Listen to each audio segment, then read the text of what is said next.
Bienvenue sur Africa 24 dans cette nouvelle édition du Non-Stop Info. Sommaire de l'actualité, les facilitateurs au dialogue optent pour une nouvelle feuille de route au Togo. Après plusieurs mois de suspension, les négociations reprennent à Lomé sous la direction de la CEDEAO qui a reçu les protagonistes.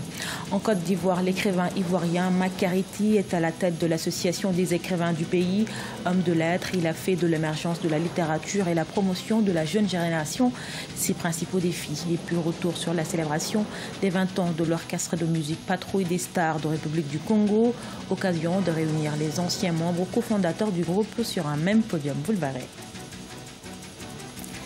Plusieurs mois après sa suspension, le dialogue politique au Togo reprend à Lomé. Ce samedi 2 juin, les protagonistes de la crise ont été reçus par la commission de la CEDEAO et les facilitateurs au dialogue optent pour une nouvelle feuille de route qui servira de base aux prochaines négociations entre le pouvoir et l'opposition. Les précisions de notre correspondante à Lomé, Emefa Kofi.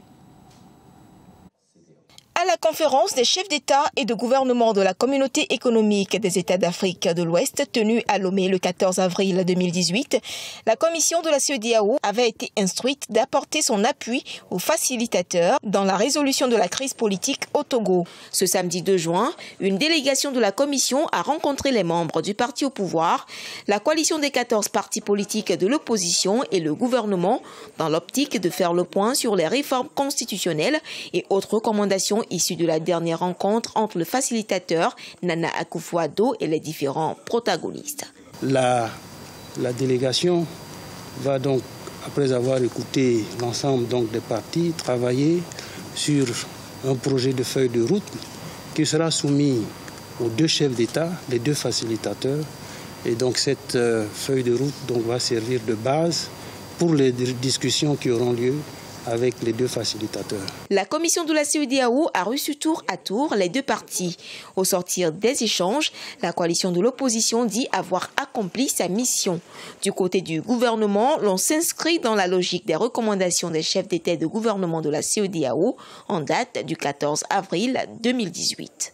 La décision des chefs d'État et de gouvernement de la CEDEAO du 14 avril a consacré une nouvelle dynamique,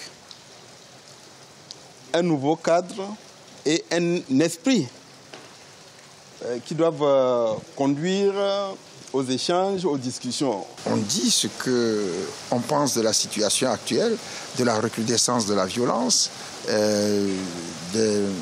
du refus de mettre en œuvre les mesures d'apaisement, les questions des rafles, enfin la recrudescence de la violence et tout.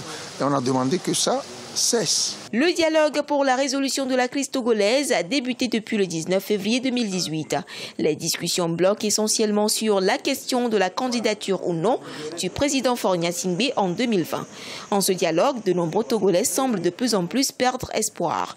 L'opposition, elle, pour faire pression, annonce de nouvelles manifestations les 6, 7 et 9 juin.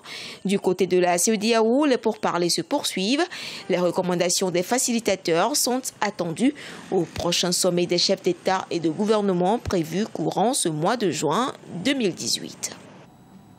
Au Mali, la marche de l'opposition ce samedi 2 juin a été réprimée. Elle a été interdite par le pouvoir en raison de l'état d'urgence. À quelques semaines de l'élection présidentielle, les opposants exigent des élections transparentes et crédibles et demandent également l'ouverture des médias. Reportage de notre correspondant à Bamako, Mokhtar Bari.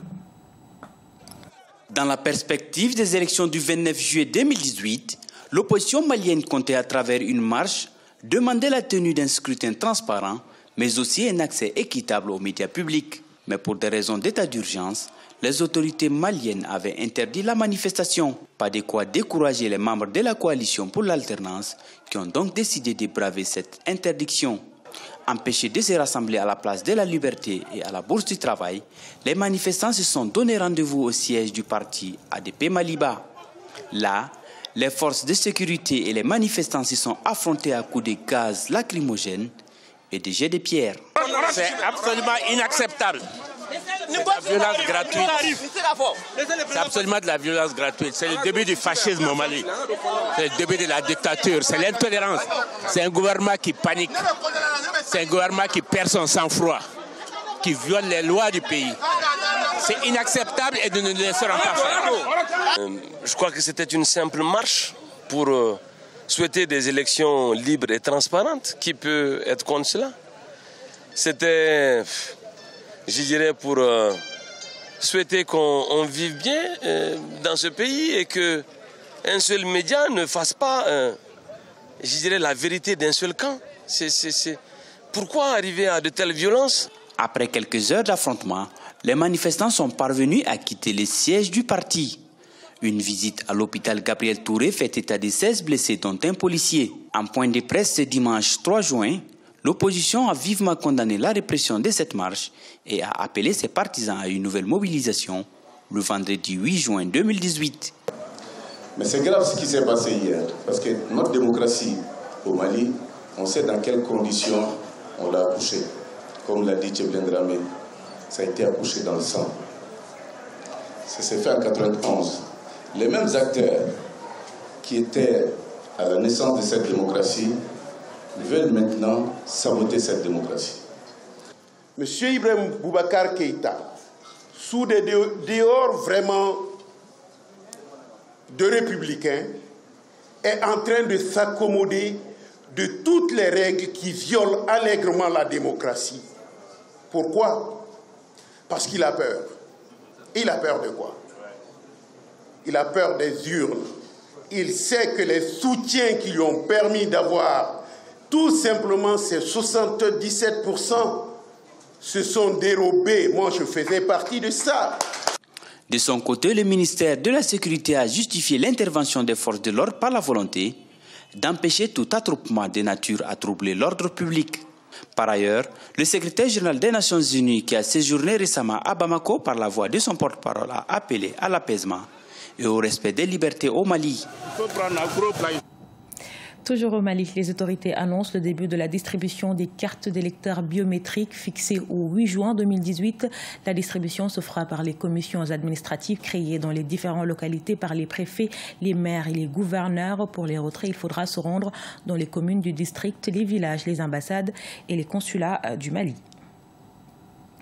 En Côte d'Ivoire, une œuvre littéraire est publiée chaque 2 semaines selon l'Association des écrivains du pays. Ce creuset de 600 écrivains publie ses œuvres grâce à 50 maisons d'édition. 7e président de cette association, l'écrivain Makareti lutte pour l'émergence de la littérature ivoirienne. Reportage de notre correspondant Oliva Diakoto. Auteur de cette production littéraire, Makareti est peu à peu un homme de lettres influent en Côte d'Ivoire. Cet écrivain a même l'un de ses livres au programme scolaire dans le pays. Il s'agit du roman Pour le bonheur des miens, publié en 2015. Sa 5e œuvre a remporté en mars 2018 au Cameroun le Grand Prix des associations littéraires. Intitulé La geste de Breké, cette épopée appelle les dirigeants africains à faire de la défense des intérêts du peuple la priorité des priorités. C'est une leçon politique que je donne aux hommes politiques pour dire qu'il y a des choses qu'on ne vend pas. Il ne faut pas vendre son identité, il ne faut pas vendre son âme. Donc c'est une petite histoire, mais derrière l'histoire, ce sont les enseignements qu'on peut en tirer, c'est ça qui est important. Élu en 2016 à la tête de l'Association des écrivains de Côte d'Ivoire, Makareti en est le 7e président. Un creuset qui regroupe plus de 600 écrivains.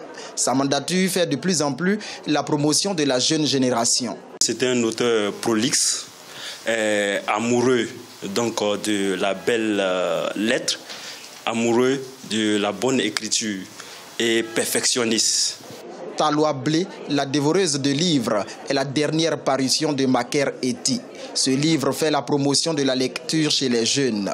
Outre le peu d'engouement de la nouvelle génération pour la lecture, l'amélioration de la situation financière des écrivains reste un défi d'actualité en Côte d'Ivoire. C'est l'un des pionniers de la musique congolaise. L'orchestre Patrouille des Stars a célébré ses 20 ans d'existence ce samedi 2 juin. Réunis sur un même podium, les anciens membres cofondateurs du groupe ont enflammé la scène de l'Institut français de Brazzaville. Reportage de notre correspondant au Congo, Deva Panzo. Kevin Bwandembenga et son orchestre Patrouille des Stars ont enflammé pendant près de 4 heures la grande salle de l'Institut français du Congo par un spectacle qui a ébloui le public, venu rendre hommage au groupe qui depuis 20 ans continue à faire leur bonheur. La célébration des 20 ans de Patrouille des Stars ce samedi 2 juin 2018 à Brazzaville laisse dresser un bilan satisfaisant. Je suis très ému, très content pour la prestation de mon groupe Patrouille des Stars. Les 20 ans, ça se fête. Vu ce qu'on a fait, le bilan est vraiment positif. Parce que le public a compris qu'il faut vraiment soutenir les artistes du Congo. Ça, c'est vraiment bien. On est vraiment dans une bonne voie. Attendez l'album 312 Métaphysique d'ici là sur le marché. C'est au lendemain de la guerre civile du 5 juin 1997 qu'a été créé le groupe Patrouille des Stars. Ce sont des jeunes du quartier Mikalou, marqués par des affres de la guerre, qui en 1998 ont connu un succès remarquable avec le titre Obu Kangabisaka, en français Attention aux obus, fouillez avec vos bagages de leur premier album. Pour leur 20e anniversaire, un extrait de leur prochain opus a laissé nombreux spectateurs dans l'allégresse. Ah, c'était du show, quoi. C'était du show, on a aimé, et puis voilà, quoi. Avec Kevin, on n'est pas étonné, quoi. Quand on arrive chez Kevin, on sait qu'il va donner le meilleur de lui-même. C'était une fierté pour nous de voir nos musiciens de Mikalou. Surtout Zida nous a rappelé le temps d'après-guerre. L'orchestre Patrouille des Stars compte plusieurs albums à son actif, parmi lesquels Obu Kangabisaka, embargo qui leur a valu une nomination au Kora Award en 2001, Correction, Proclamation, Élévation totale, Kanganzoto, Deuxième monde. Le prochain, intitulé 312 Métaphysique, dont un extrait, Le Papa de Papa, enflamme déjà le public, sera dans les bacs avant la fin de l'année 2018. Ce journal a été réalisé par l'ensemble de la rédaction. Merci pour votre fidélité. Dans un instant, une nouvelle édition de l'actualité sur Africa 24.